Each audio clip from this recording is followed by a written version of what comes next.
क्या आज 21st century में श्री कृष्ण की कहानियां रेलेवेंट है? मॉडर्न दुनिया के प्रॉब्लम्स अलग है, तो क्या हम इनका सॉल्यूशंस इन पुरानी कहानियों में ढूंढ सकते हैं? भगवान श्री कृष्ण को हम हमारा दोस्त, हमारा सखा, हमारा सारथी कहते हैं। बचपन में हम सब की दादी या नानी हमें बाल कृष्ण बुलाती थी। कैसे वो हम सब में बांसुरी बजाने वाले, असुरों को हराने वाले कृष्ण का रूप देख सकती थी। आज जन्माष्टमी के दिन हम श्रीमद् भगवत पुराण के 8 ऐसे लेसन्स जानने वाले हैं जिनका आज की इस इंटरनेट की दुनिया में भी कुछ मोल है। अगर आपको इस वीडियो से वैल्यू मिलती है तो इसे अपने दोस्तों के साथ शेयर कीजिए, इस नॉलेज को जिंदा रखिए। भारत के एंशिएंट नॉलेज को एक प्रैक्टिकल तरीके से आपके सामने लाना हमारा मिशन है। हमें सपोर्ट करने के लिए हमारे यूट्यूब चैनल को सब्सक्राइब कीजिए और इस बेल आइकॉन को प्रेस कीजिए। श्री कृष्णा जब छोटे थे तब उनके भाई बलराम ने माँ यशोदा को कंप्लेंट की कि देखो बाल कृष्णा कितना बेवकूफ है, वो मिट्टी खा रहा है। जब यशोदा ने कृष्णा को कन्फ्रंट किया, उसे अपना मुंह खोलने के लिए कहा, तब उन्हें उसके मुंह में पूरा यूनिवर्स दिख गया। ये कहानी तो हम सब जानते हैं, लेकिन इसके पीछे का लेसन क्या है? एज एक नंबर है, आपके नॉलेज या विजडम का सबूत नहीं। जब लोग बात ईगो पर ले लेते हैं, सोचने लगते हैं कि हमें सब पता है, तो वो अपनी खुद की ग्रोथ पर एक सीलिंग लगा देते हैं। लेकिन आपने ऑब्जर्व किया होगा कि अक्सर छोटे बच्चे अपनी एज से ज्यादा मैच्योर बातें हमें सिखा जाते हैं। इनोसेंटली से ही कुछ ऐसा कह जाता है जो हमें सोचने पर मजबूर कर देता है। एग्जैक्टली छोटा कौन है, तू या मैं? एग्जैक्टली सीख कौन रहा है, तू या मैं? Like they say, every child gives birth to a mother. हमारी बच्चों के साथ रिलेशनशिप कैसी होनी चाहिए, ये हमें बाल कृष्ण की स्टोरी सिखाती है। दुनिया में ऐसी एक भी फैमिली नहीं होगी जिसमें कभी झगड़े होते ही नहीं है। माँ बाप से डांट हम सब खाते हैं, भाई बहन जितना ज्यादा प्यार करते हैं उससे ज्यादा झगड़ते हैं, और कभी कभी हम भी हमारे पेरेंट्स से ना चाहते हुए भी रूडली बात करते हैं। लेकिन जब हमारे परिवार पर मुसीबत आ जाती है तो श्री कृष्णा बचपन में काफी नटखट थे। वृंदावन में उनके भी छोटे बड़े झगड़े होते रहते थे। लेकिन एक दिन इंद्रदेव ने वृंदावन में बहुत बड़ा तूफान बरसाया, इसलिए क्योंकि वृंदावन के लोग उन्हें छोड़कर गोवर्धन पर्वत की पूजा कर रहे थे। उस समय श्री कृष्णा ने गोवर्धन पर्वत को अपनी छोटी सी उंगली पर उठाया, जिसके नीचे सब लोगों ने आसरा लिया। वो टाइम नहीं था छोटे छोटे झगड़ों को याद रखने का, वो टाइम था एक साथ मुसीबत का सामना करने का। महाभारत में युधिष्ठिर कहते हैं, परस्पर विरोधे तु वयम पंचशते शतम परेस्तु विग्रहे प्राप्ते वयम पंचाधिकम शतम। एक दूसरे से लड़ते हुए हम 5 और वो 100 हैं, लेकिन एक एनिमी से लड़ते हुए हम सब 105 हैं। मुसीबत के समय एक फैमिली को कैसे एक साथ रहना चाहिए, ये सबक हमें श्री कृष्ण की एक कहानी सिखाती।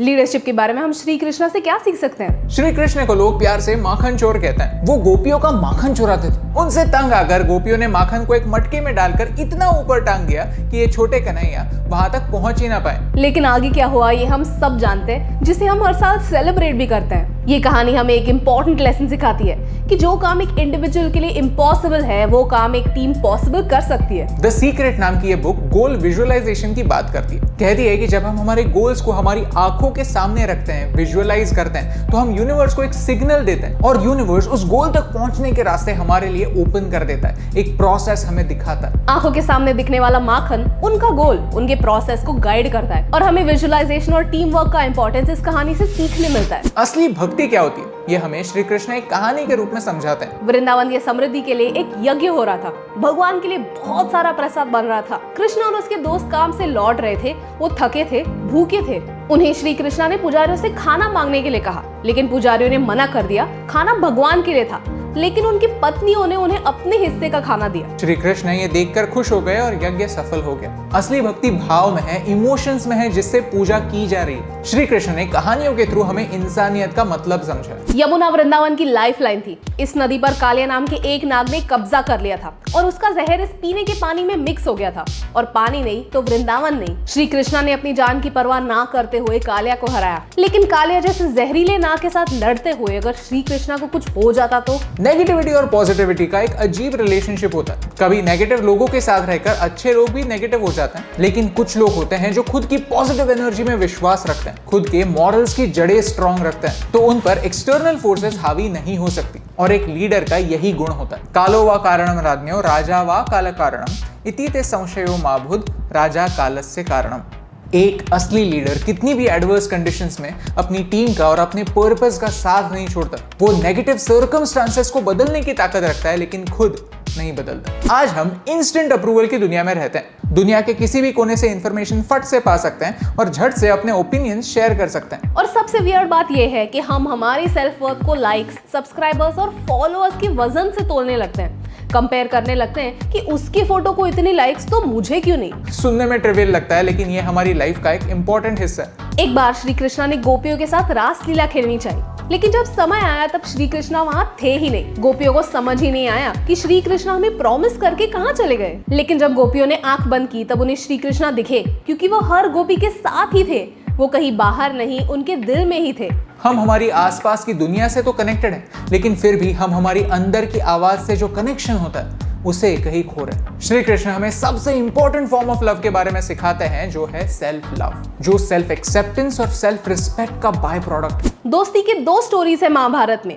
एक है द्रोणाचार्य और राजा द्रुपद की कहानी। दोनों बचपन में एक साथ एक ही गुरुकुल में पढ़े। डिफरेंस बस यही है कि द्रुपद एक राजा बने और द्रोणाचार्य एक गुरु। बड़े होने के बाद जब द्रोणाचार्य द्रुपद को मिलने उसके राज्य में गए, तब द्रुपद ने उन्हें एक दोस्त की तरह नहीं, एक गरीब इंसान की तरह ट्रीट किया। उन्हें इक्वल रिस्पेक्ट नहीं दी, बेइज्जती करके वापस भेज दिया। कुछ साल बीते और कौरव और पांडव द्रोणाचार्य के शिष्य बने। उनकी शिक्षा समाप्त होने के बाद उन्होंने अपने गुरु को पूछा कि आपको गुरु दक्षिणा में क्या चाहिए। द्रोणाचार्य ने कहा कि राजा द्रुपद को कैप्चर करो। राजा द्रुपद से युद्ध जीतने के बाद द्रोणाचार्य अपने बचपन के दोस्त के सामने आए। उन्होंने कहा कि एक दिन तुमने मुझे एक बराबरी का रिश्ता नहीं दिया, आज मैं तुम्हें तुम्हारा बराबर बन के दिखाता हूँ। अपनी जान के बदले मुझे तुम्हारा आधा राज्य दे दो। इस इंसल्ट को द्रुपद कभी भूले नहीं। उन्होंने तभी ठान ली कि जैसे उनके राज्य के 2 हिस्से हुए, वैसे ही हस्तिनापुर के भी 2 हिस्से होंगे, और ये हिस्से और कोई नहीं, उनकी संतान करेगी। और उनकी संतान थी द्रौपदी।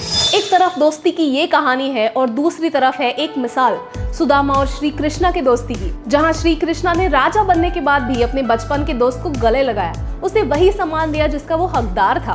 क्योंकि स्टेटस और सक्सेस दोस्ती के बीच में कभी नहीं आने चाहिए। कंस श्री कृष्णा के मामा थे, लेकिन कंस एक अच्छे इंसान नहीं थे। तब श्री कृष्ण ने अपने रिश्ते को धर्म के बीच में नहीं आने दिया। उन्होंने वही किया जो सही था। ये सीख आज क्यों रेलेवेंट है? ये रिश्ते काफी अजीब होते हैं, हर तरीके के गुनाहों पर पर्दे डाल देते हैं, घर की बातों को घर में ही रखते हैं। आपने हाईवे फिल्म देखी है? उसका लास्ट सीन मुझे काफी इम्पैक्टफुल लगा, जहां आलिया अपने रिश्तेदारों को कन्फ्रंट करती है और एक बड़ा राज अपने घर वालों को बताती है कि उसके अंकल ने उसे बचपन से ही अब्यूज किया, उसे गलत टच किया, उसका फायदा उठाया। ऐसी ही स्टोरीज हम कई बार सुनते हैं कि बच्चों के साथ, सिर्फ लड़कियों के साथ नहीं, लड़कों के साथ भी उनके घर वाले, कभी बड़े भैया, चाचा, फूफा बदतमीजी करते हैं, उन्हें गलत टच करते हैं, अब्यूज करते हैं, और रिश्ते की आड़ में खुद के अंदर के हैवान को छुपाते हैं। सोचते हैं कि ये तो बच्ची अपनी है, किसे बताएगी, क्या करेगी। ऐसे कंस, ऐसे प्रेडेटर्स आज भी हैं। तो हमारे बच्चों को हमारे परिवार के डीमंस के बारे में हम कैसे सिखाएं? कैसे सिखाएं कि घर में भी शैतान हो सकते हैं?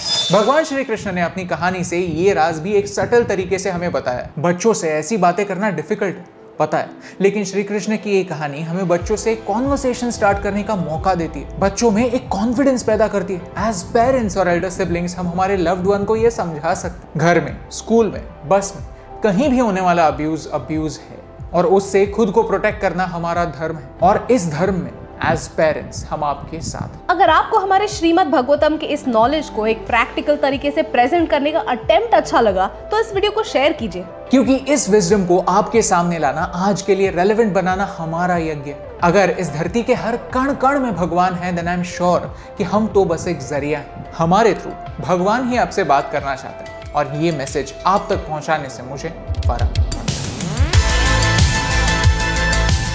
हे यस टीम, हम हमेशा सोचते थे कि मीडिया भारत के बारे में इतनी नेगेटिव क्यों, तो हमने एक पॉजिटिव सोल्यूशन बेस्ड अप्रोच अपनाया। अगर आपको ये वीडियो अच्छा लगा तो लाइक बटन प्रेस कीजिए। अगर आप यहाँ पर नए हैं तो यहाँ पर क्लिक करके सब्सक्राइब कीजिए, और नए वीडियोस के अपडेट्स मिलने के लिए बेल आइकन को प्रेस कीजिए, और ऐसे ही और पॉजिटिव वीडियोस देखने के लिए यहाँ पर क्लिक कीजिए, क्योंकि आपके सपोर्ट से मुझे फर्क पड़ता है।